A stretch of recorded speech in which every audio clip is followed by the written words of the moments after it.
اعوذ باللہ من الشیطان الرجیم بسم اللہ الرحمن الرحیم فَلَنُذِيقَنَّ الَّذِينَ كَفَرُوا عَذَابًا شَدِيدًا وَلَنَجْزِيَنَّهُمْ أَسْوَأَ الَّذِي كَانُوا يَعْمَلُونَ۔ پھر ہم بھی ضرور ان کافروں کو سخت ترین سزا کے مزے چکائیں گے اور ہم انہیں ان کے بدترین برائیوں کا جو وہ کرتے تھے پورا بدلہ دیں گے۔ یہ سورہ ḥā-Meem سجدہ کی 27ویں آیت ہے۔ پچھلی آیت میں ان منکرین کا تذکرہ چل رہا تھا اور ان کفار کا جو اللہ کے کلام کو یعنی قرآن کو نہ صرف خود نہیں سنتے تھے بلکہ لوگوں کو بھی اس سے روکنے کی کوشش کرتے تھے۔ یہ چاہے کوئی کیوں نہ ہو، اللہ تعالیٰ فرماتے ہیں کہ اتنا بدترین جرم ہے کہ ہم ان کو ایسے ہی نہیں چھوڑیں گے بلکہ ان کو سخت ترین سزائیں دیں گے اور عذاب کے مزے چکائیں گے ہم ان کو، اور ان کو اس وقت معلوم ہوگا کہ وہ کیا کیا کرتے تھے، اس کا پورا بدلہ ان کو جو ہے دیا جائے گا۔ ذَلِكَ جَزَاءُ أَعْدَاءِ اللَّهِ النَّارِ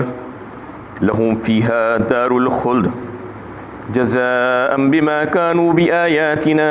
يَجْحَدُونَ۔ یہ اللہ تعالیٰ کے دشمنوں کا بدلہ آتش جہنم ہے، ان کے لیے اسی میں ہمیشہ رہنا ہے۔ یہ اسی کی سزا ہے کہ وہ ہماری آیتوں کا انکار کیا کرتے تھے۔ اور فرماتے ہیں اللہ تعالیٰ کہ اللہ کے دشمن ہیں جو اس قسم کی حرکتیں کیے ہیں، اللہ تعالیٰ سے انہوں نے دشمنی مول لی ہے، اس کے بدلے میں ان کا ٹھکانہ ہمیشہ کا جو ہے جہنم رہے گا، یعنی ان کا وہ گھر ہوگا، ہمیشہ اسی میں رہیں گے۔ یہ اس کی سزا ہے انہیں کہ جو انہوں نے ہماری آیتوں کے ساتھ مذاق بنایا تھا اور اس کا انکار کیا تھا اور اس سے لوگوں کو روکا تھا۔ وَقَالَ الَّذِينَ كَفَرُوا رَبَّنَا أَرِنَا الَّذَيْنِ أَضَلَّانَا مِنَ الْجِنِّ وَالْإِنسِ نَجْعَلُهُمَا تَحْتَ أَقْدَامِنَا لِيَكُونَا مِنَ الْأَسْفَلِينَ۔ اور کافر کہنے لگیں گے، اے ہمارے رب ہمیں ان لوگوں کو دکھائیے جنہوں نے ہم کو گمراہ کیا، جو جناتوں میں سے بھی تھے اور انسانوں میں سے بھی، تاکہ ہم انہیں اپنے قدموں تلے رونٹ ڈالیں تاکہ اس طرح وہ ذلیل و خوار ہو۔ اس میں ان کافروں کے قول اللہ تعالیٰ نقل فرما رہے ہیں جو آخرت میں محشر میں وہ آرزو کریں گے اللہ کے سامنے کہ اے اللہ ہمیں ان لوگوں نے جنہوں نے جو ہے ہمیں گمراہ کیا تھا، جو انسانوں میں سے اور جنوں میں سے تھے، ہم ان کے پیچھے چلے تھے اور ان کی اتباع کی تھی آنکھیں بند کر کے بغیر جانے بوجھے کے۔ اس وقت وہ جیسے نچا رہے تھے ان کے پیچھے ہم ناچ رہے تھے، ہم ان کو ذلیل کرنا چاہتے ہیں جیسا ہم ذلیل ہو رہے ہیں، اپنے قدموں تلے ہم ان کو ڈال کر روندنا چاہ رہے ہیں، یا اللہ ہمیں وہ ان کو دکھا دیجئے۔ اس وقت وہ آرزو کریں گے جبکہ دونوں مجرم ہوں گے، جو ان کی بات مان کر اپنی زندگی گزاری تھی اور اندھی تقلید کی تھی لوگوں کی، وہ بھی مجرم، اور جنہوں نے گمراہ کیا تھا وہ بھی مجرم۔ اللہ تعالیٰ فرمائیں گے کہ دونوں جہنم میں جاؤ۔ ان الذين قالوا ربنا الله ثم استقاموا تتنزل عليهم الملائكة ألا تخافوا ولا تحزنوا وأبشروا بالجنة التي كنتم توعدون۔ جن لوگوں نے کہا کہ بے شک اللہ تعالیٰ ہی ہمارے پروردگار ہے، پھر وہ اپنے اس اقرار پر ثابت قدم رہے تو فرشتے ان پر نازل ہوتے ہیں، نہ گھبراؤ اور نہ حزن و ملال میں مبتلا رہو، اور خوشیاں مناؤ جنت کی اس وعدے پر جو تم سے کیا گیا ہے۔ اس سے پہلے کی آیت تک کا شروع سورت سے لے کر وہاں تک ان کفار اور منکرین کا تذکرہ چل رہا تھا جن کے سامنے اللہ تعالیٰ کی قدرت کی بے شمار نشانیوں کو پیش کیا جا رہا تھا اور ان کو اس کے ذریعے سے توحید کی دعوت دی گئی، کہ اس کے باوجود جو انکار کرتے ہیں، جو بات کو نہیں ماننا چاہتے، ان کے لیے جہنم کا عذاب اور ان کے انجام بد کا تذکرہ کیا گیا تھا۔ اب اس آیت میں اللہ تعالیٰ کے مومنین، مخلصین اور کاملین جو بندے ہیں جن کی اللہ تعالیٰ بے حد تعریف فرما رہے ہیں ان آیتوں میں کہ وہ میرے بندے کیسے ہوتے ہیں، دیکھو اس کا جو ہے ان کے لیے ہدایات ہے اور ان کے لیے خوشخبریاں ہیں۔ سب سے پہلے اللہ تعالیٰ فرماتے ہیں کہ وہ لوگ ہیں جنہوں نے کہا کہ ہمارا رب اللہ ہے، ان الذین قالوا ربنا اللہ، اس کی ایک ایک لفظ سمجھنے کے لائق ہے۔ یہ آیتوں کا ایک ایک لفظ اللہ تعالیٰ نے اس میں جو باتیں پوشیدہ رکھی ہیں اپنے نیک بندوں کے لیے اور اپنے مخلص اور فرمانبردار بندوں کے لیے، ان کی جو تعریف فرمائی ہے کہ میرے بندے ایسے ایسے ہوتے ہیں، تو سب سے پہلی بات جو اللہ تعالیٰ فرما رہے ہیں کہ وہ لوگ ہیں جنہوں نے جو ہے یہ بات کہی، اس بات کا اقرار کیا اور اس حقیقت کو جان لیا اور اس پر یقین کر لیا اور یہ کہہ دیا اپنی زبانوں سے کہ میرا رب اللہ ہے، ربنا اللہ۔ کیا مطلب ہے اس کا؟ رب اللہ کا مطلب بہت وسیع ہے۔ اس کا مطلب یہ ہے کہ میرا خالق، میرا مالک، میرا پالنہار، میرا حاجت روا، میرا مشکل کشا، میں جو ہے اسی سے اپنی ہر قسم کی امداد اور استعانت طلب کرتا ہوں، اور جو ہے مدبر کائنات، متصرف کائنات اور میری زندگی کے جو ہے ہر چیز مہیا کرنے والا، میری زندگی کی بقا کے سلسلے میں ساری چیزیں دینے والا، یہ سب کچھ میرا اللہ ہی ہے۔ یہ بات انہوں نے جو ہے اپنے دل سے تسلیم کی اور اس پر یقین کر لیا۔ یہ یقین کی کیفیت جب آتی ہے جب اللہ تعالیٰ کی معرفت کسی بندے کو مل جاتی ہے، تو معرفت ملنے کے لیے یہ فرمایا جاتا ہے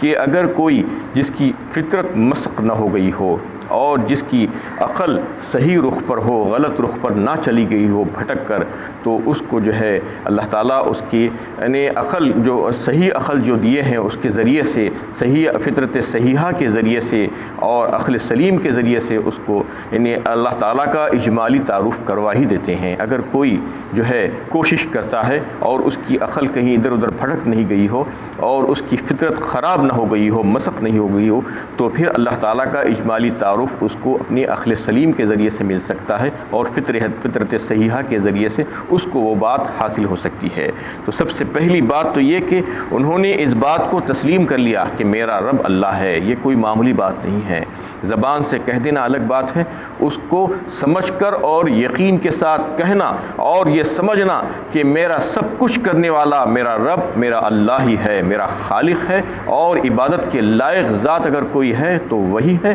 اور میری ساری حاجتیں پوری کرنے والا، اور میں جب بھی مشکل مجھے پیش آتی ہے میری مشکلوں میں میرا ساتھ دینے والا وہی اللہ ہے، یہ سمجھ جانا، پھر اس پر جم جانا۔ ثم استقاموا فرما دیا گیا، یعنی اس پر استقامت کر لینا۔ استقامت کسے کہتے ہیں؟ اللہ کے نبی صلی اللہ علیہ وسلم سے ایک صحابی ہے حضرت سفیان بن عبداللہ رضی اللہ تعالیٰ عنہ نے انہیں سوال کیا کہ یا رسول اللہ، مجھے کوئی ایسی ایک جامع چیز اسلام کے بارے میں بتا دیجئے جس کے بعد مجھے کسی اور سے کچھ پوچھنا نہ پڑے۔ تو اللہ کے نبی صلی اللہ علیہ وسلم نے ان کو جو ہے فرمایا کہ قل آمنت باللہ ثم استقم، یعنی کہہ دو، تم اس بات کا اقرار کرو کہ میں ایمان لایا اللہ پر، اور پھر اس کے بعد اس پر مستقیم ہو جاؤ، مضبوطی کے ساتھ جم جاؤ۔ یہ جو ہے صحیح مسلم کی حدیث ہے، اس میں اللہ کے نبی صلی اللہ علیہ وسلم نے جو حکم دیا تھا ان صحابی کو، تو سب سے انہیں استقامت کا جو مطلب اس کو جو سمجھایا گیا ہے وہ یہ ہے کہ حضرت عمر فاروق رضی اللہ تعالیٰ عنہ جو ہے اس کی بڑی جامع تعریف فرمائی ہے انہیں استقامت کی، اس سے جو ہے نقل کیا گیا ہے وہ یہ کہ تم اللہ تعالیٰ کے تمام احکام اور اوامر اور نواہی، جو بھی حکم اللہ تعالیٰ جو دیے ہیں اوامر اور نواہی، اس پر اچھی طریقے سے جم جاؤ، اس پر اچھی طریقے سے جمے رہو، اور ادھر یا ادھر لومڑیوں کی طرح بھٹکتے نہ پھرو۔ یہ جو ہے اس کی تعریف حضرت عمر رضی اللہ تعالیٰ عنہ نے جو ہے کی ہے۔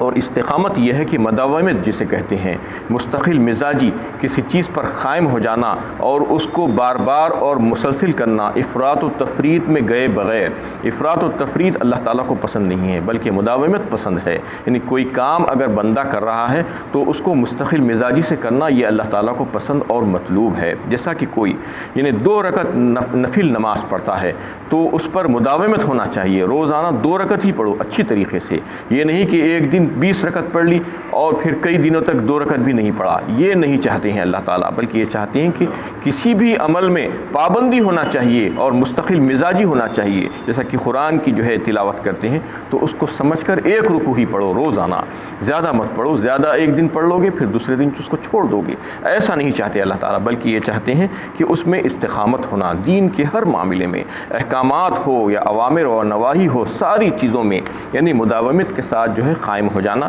یہ اصل جو ہے استقامت کہی جاتی ہے۔ اور پھر جو ہے یعنی جو بھی مصیبتیں اور پریشانی آئیں گی، جو حالات بھی پیش آئیں گی، تو اس کے بارے میں بندہ جو ہے اس کا مقابلہ کرنا ڈٹ کر، اور ان حالات سے متاثر ہوئے بغیر اور اپنے آپ کو مضبوطی کے ساتھ چٹان کی طرح اس کے سامنے لا کر رکھنا، اور یہ سمجھنا کہ مؤثر حقیقی ذات اگر کوئی ہے تو وہ میرے اللہ کی ہے، اور ہر چیز ہر شے اس کی قدرت میں ہے، اور چاہے نہیں تو آپ کے سامنے کتنے بڑے بڑے نفع اور نقصان آ جائیں ظاہری طور پر، یہ سمجھنا کہ نافع و ضار اگر کوئی ہے تو وہ میرا اللہ ہے اور کوئی نہیں ہے، مجھے کوئی نقصان نہیں پہنچا سکتا، مجھے کوئی نفع نہیں دے سکتا، اللہ کی اذن کے بغیر، اللہ کی اجازت کے بغیر اور اللہ کے حکم کے بغیر، یہ جو ہے دل میں بات یعنی یقین کر لینا، اور یہ سمجھ لینا کہ اللہ کی اذن اور اجازت کے بغیر ایک پتا بھی نہیں جھڑ سکتا، اور جو ہے میں اپنے سارے معاملات اپنے رب کو جو ہے دے دیا ہوں اور اسی پر میں نے بھروسہ کر لیا ہے۔ وَأُفَوِّضُ أَمْرِي إِلَى اللَّهِ إِنَّ اللَّهَ بَصِيرٌ بِالْعِبَادِ، سورہ مومن میں جو ہے 24ویں پارے میں گزر چکی ہے یہ آیت، کہ میں اپنے سارے معاملات کو جو ہے اللہ کے سپرد کر دیا ہوں اور اسی پر میں بھروسہ رکھتا ہوں۔ إِنَّ اللَّهَ عَلَى كُلِّ شَيْءٍ قدیر، یہ سمجھنا چاہیے کہ اللہ تعالیٰ ہر چیز پر قدرت رکھنے والے ہیں۔ تو یہ جو ہے کیفیت اور یہ حالت ہونا چاہیے ایک ایمان والے بندے کی، اللہ تعالیٰ یہ بتانا چاہ رہے ہیں کہ جو یعنی اپنے رب کو جو ہے تسلیم کر لیا کہ میرا رب میرا اللہ ہے، پھر اس پر جم گیا ہے، تو پھر جمنے کی کیفیت ایسی ہونی چاہیے۔